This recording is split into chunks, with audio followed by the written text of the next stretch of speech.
Oh god, we're starting off with a banger. This first screenshot doesn't look that bad. We can see how it just gets progressively worse. My man just washed on the sidelines as he lost $30,000 in the span of an hour. Like, this is fine. How does one buy puts on AMC stock while it dumps 85% and still lose money? Put options profit if the stock goes down, so it really must have taken an incredible amount of incompetence to pull this off. AMC dumped for a straight 3 months, but no, he picked the one day it went up a little to put 100% of his money into incredibly leveraged put options. And it gets worse. This man really has the audacity to ask if he should put a stop loss in his position. Like, dude, what money are you salvaging by doing that? I think the stop loss maybe, possibly could have been useful had he said it before the position went down 98%, just a thought. It's time for the largest loss in WallStreetBets history. User internal ad 1091 really liked the prospects of CATASTROPHIC scientist, ticker Savo. He wrote an 8,000 word analysis about why the stock could print in the future. I actually took the time to read through the entire essay, and surprisingly, it wasn't just incoherent copium confirmation bias nonsense that we come to expect on WallStreetBets. He was so confident in the stock, in fact, that he decided to put $30 million into shares. So let's check how the stock did. Alright, so he bought in February 2022, and damn, it dumped 60% immediately. It recovered a bit, but never did fully. He was always at least 15% down from February. The stock dumped more through 2023 and 2024, and then... So yeah, even if he had sold only after a couple of weeks, he would have lost $19 million, but if he's still holding today, he will now be $29 million in the red. Nice. Speaking of putting huge sums of money to a single stock and losing it, I'm sure you've already heard of this one, and for good reason. User Sad Nefariousness 10's grandma unfortunately passed away, leaving her cherished grandson $800,000 in inheritance. Now, I'm not a financial advisor, but when you unexpectedly get close to $1 million, I think what this guy did was probably one of the worst possible things he could have done. Instead of diversifying into a risk parity portfolio comprised of multiple asset classes, he put it all into Intel stock the day they're reporting earnings. Intel proceeded to crap the bed and drove 40% in 2 days. The SEC really needs to investigate this man for reverse insider trading. It's not even like his rationale for believing in Intel is inherently stupid, it was just comically bad timing. The fact that he invested in a large cap stock and yet still managed to lose 40% of his grandma's inheritance immediately is hilarious. Obviously he was clowned both inside and outside of WallStreetBets, and he, along with his grandma, are now immortalized among the legends of the subreddit, which is not a club I'm sure someone wants to be in. A lot of people, including myself, have 2 investing accounts, one for long-term index funds and one for gambling trading. So let's compare. Nice, the index fund account has gradually went up 50%, netting him 7,000 in gains. Now let's look at the other accounts. Down 98%, netting him 7,000 in losses. Perfectly balanced as all things should be. If trading means that you lose everything and erase all the gains from non-trading, then maybe don't trade. If brilliant quants on Wall Street struggle to beat the market by actively trading, how exactly like idiots like you, me, or this guy supposed to? Just a thought. User Circuit Muse hit the WallStreetBets jackpot. He turned 1.5 thousand to 1.5 million in the span of a month through risky option plays. So if you find yourself as a newfound owner of $1.5 million, what should you do? A. Consult a financial advisor. B. Put it into well-diversified index funds. C. Gamble it further in the stock market. D. Donate to Omni Capital. Well, look at the title of the video you're watching. I think you know the choice that Circuit Muse chose. Even though Circuit Muse chose choice C, you should choose choice D by liking and subscribing. Don't you want to be a millionaire? For some reason I can't comprehend, he decided to not cash out a single dollar, instead did the equivalent of putting all $1.5 million on black. Unfortunately, fate did not go his way and he was left with a measly $25,000. The funniest part is that he's still technically 20x his money in a month, which is obviously incredible, but he will always see that huge spike in his portfolio, constantly be reminded of the fact that he could have 1000x'd it. Please, please, please quit while you're ahead. If you escape the hood, why would you go back to the hood? Hood meaning 2 different things here. So I started scripting this loss without looking at the username, but when I happened to look at it, it looked familiar. Yup, he's a returning guest from our last WallStreetBets loss video. If you didn't watch that video for whatever reason, I'll play a short clip to get you up to speed. In a nutshell, over the course of multiple years, user GetRichQuick I don't care how has lost hundreds of thousands and blown up multiple accounts trading degenerative options. After every single implosion, he made a post saying that he was done gambling. If you're wondering how he gets new money to gamble away after, well, gambling it all away the previous time, he gets all his money by maxing out his credit and taking out loans, meaning that he's also doing this with borrowed money, which is exponentially worse than doing this with your own money. He posted on Reddit recently saying that he had a job lined up to upgrade from his free retail job. He found another partner, and he was getting help with his gambling addiction. However, it looks like none of this was successful, which is perhaps why he relapsed. Just a couple weeks after he said he was doing better, he posted the following: "I'm not stopping until I hit 25k. I can't stop." This was after he supposedly lost another 40k gambling in the stock market. So far, I've been talking about gambling addiction like it was a joke, but people like Get Rich Quick, I don't care how, prove that it really isn't. I really do wish him the best, but now let's move on to a loss that's slightly less depressing. Only slightly. I'm sure you've heard about how Nancy Pelosi and others make insane amount of money since they can pretty much legally commit insider trading. We'll leave it to WallStreetBets to somehow still lose money while insider trading. User White Lightning 096 was already in a precarious financial situation, but he saw what he thought was free money since he had some insider information on a company. However, after he bought $5,000 of the stock, it quickly became $0 since they declared bankruptcy. After losing this money, he was just mega screwed. He was $12,000 in debt, and so he needed a way to get out of the hole. So naturally, he started gambling. Naturally. So now, by losing all his money on online gambling sites, he achieved nothing besides updating his bank balance from negative $12,000 to negative $19,000. He sold literally everything of value that he owned, but he's still nowhere near paying the debt off. Guys, I know that sometimes the going gets rough, and if you see an opportunity that looks like free money, you'll probably take it. But just think about how unimaginably screwed you could be on the fringe chance that you're wrong. And in the real world, you will probably be wrong more than 50% of the time. When you find yourself in a hole, you really need to stop digging. Stop actively making your situation worse by gambling. This dude wrote an entire essay about his trading experience, but I personally think the first 2 lines sum it up perfectly. In 2019, I learned about the stock market. Like a responsible retail investor, I created a basket to diversify my equity investments. In 2020, I learned about options. Let's read some more quotes from this post because it's too hilarious not to. It felt so good to see those big spikes in gains, but it also felt like the end of the world when all went to zero.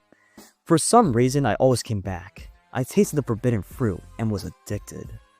Fast forward 2 years. I needed a source for some more trading capital.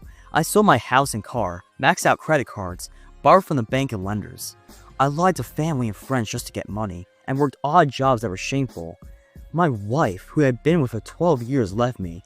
We didn't sign a prenup, so there was that whole process. Then she took custody of the kids.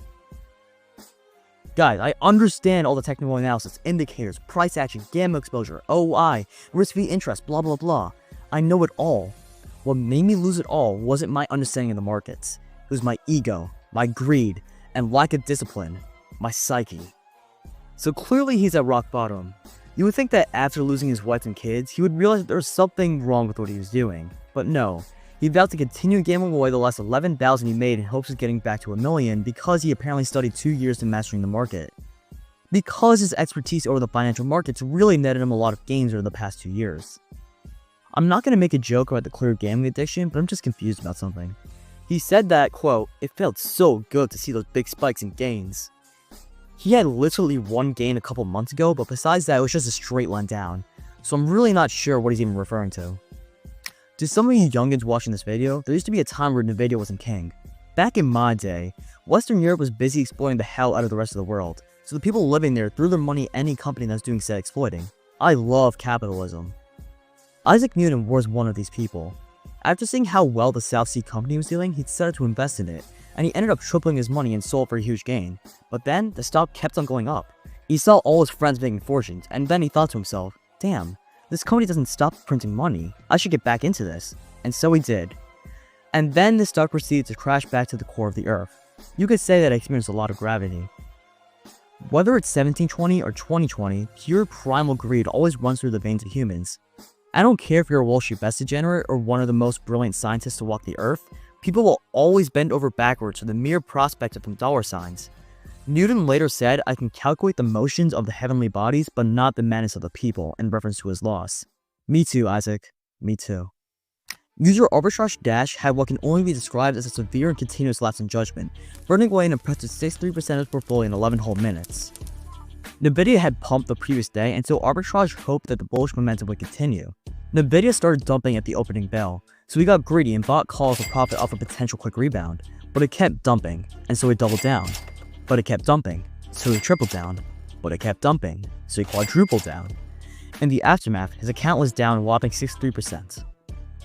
Arbitrage is apparently a decently competent trader, at least by WallStreetBets standards. He usually sets rules for himself and has a methodical, analysis-driven approach, such as not trading in the first 30 minutes and not doubling down on a losing position. But he lamented on the fact that as soon as he broke his usual rules, disaster struck. Why did this happen? Because he let emotion get in the way.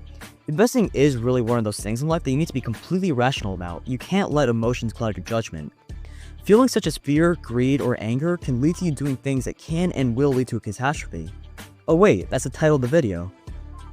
This loss just shows how you just set up to lose when buying options. This user bought Nvidia calls on June 12th when the stock was at 125, and the loss was posted on August 30th when Nvidia was at 119. So the stock is barely down anything, but the calls were down 85%. Because of factors such as theta decay and implied volatility and whatnot, options can really screw you over. The stock going up, sideways, and down means that shares make a little money, nothing, and lose a little money respectively, but means that options make a lot of money, lose a little money, and lose a lot of money respectively. Do you notice how you only have a 1 in 3 shot of making money now with options rather than 1 in 2? They're fundamentally flawed. I'm not able to check the option price chart because the option already expired a month before the time of scripting, but Nvidia popped 10% directly after he bought the option, so the calls would have at least doubled. But that wasn't enough and he just had to watch as Nvidia crashed during July. Take some profits so you're not stuck holding back for the rest of your life. If there's one thing to take away from this video, one common theme that's rampant throughout most of these, it is precisely that. Life savings lost in Nvidia. I think we're beginning to see a bit of a common pattern with this godforsaken company. It surely attracted a lot of degenerative risk-taking. The stock market, especially in the first 30 or so minutes, is absolutely insane. If your portfolio is up 60% within 15 minutes of the bell, then please just sell. At least take some profits and let a small portion ride. Or even if you aren't going to do that, just set a stop loss and sell as soon as you see the trade is reversing. Don't just sit there and watch as you end up losing $25,000 in 2 hours. I think this comment puts it better than I could. Dude, you didn't even last past noon. You're the equivalent of a newbie online gamer whose first move is to launch a grenade at a wall right in front of you and blast yourself out. Don't let greed take over and just hit the goddamn sell button, man. As Confucius said in 483 BC, if it's good enough to screenshot, it's good enough to sell. Oh, you thought we were done with the video? You know how the reason why Nvidia is so famous in the first place is because it went up like 1,000%? Well, this dude was crazy enough to short it during this crazy run up and he lost upwards of $2 million. Do I think that Nvidia is fundamentally overvalued? Yes. Do I think that Nvidia will crash at some point? Yes. Do I think it will crash right now? Absolutely not. Dude, read the room. There's pure euphoria surrounding the stock. Even if the stock should go down, that doesn't mean it actually will. The market can and will stay irrational longer than you can stay solvent. The markets are not perfectly efficient, otherwise it would not be a market. Nvidia is a speeding train about to derail. Would I board the train? Probably not. But would I jump in front of it betting that it's going to derail right now and not hit me? Hell no. In the stock market, you are wrong if everyone else says you're wrong. If you self-describe your own investments as a lotto, then I think there might be somewhat of a fundamental issue in your trading strategy. Okay, so this is pretty normal. At first he just continuously lost money, we've seen this before. But then he struck gold. At the top of that spike, his portfolio is probably up 10 to 20,000 all time. So just wanting to put yourself in his shoes for a second. You've been in a pickle, deep in the red for a while now, and the investing gods just randomly bless you and you're finally out of the hole. Do you stop gambling and cash out, or do you continue down your old ways? I know what option I would choose. I hope you choose that option as well. Pun not intended. But he chose the latter and probably lost $100,000, 100% of his portfolio. Incredible. User Sylvanos is questioning how it could have been possible that they lost 7 out of 7 earnings plays. After all, if each one has a coin flip, that's a 1 in 128 chance. But not everything has to be a coin flip. This is posted in August 2023, which was a time of great turmoil in the markets. Investor sentiment was in the gutter and few companies were even beating earnings in the first place. Therefore, the probability of losing 7 plays, while not exactly likely, is still plausible. If we say it's a 75% chance of missing earnings rather than 50%, it ends up becoming a 13% chance rather than a 0.7% chance of missing 7 in a row. Either way, we can't just assign a random value for this type of stuff. Just always inverse for yourself, I guess. Now, let's talk about perhaps the most legendary loss in WallStreetBets history. This dude literally found a real-life infinite money glitch and committed financial fraud, but still managed to bag a negative 2,500% return. It's by far the most insane loss ever. I would talk about it here, but I already made a separate video about it since it really does deserve its own video. Click on it and I'll see you there. Subscribe and thanks for watching.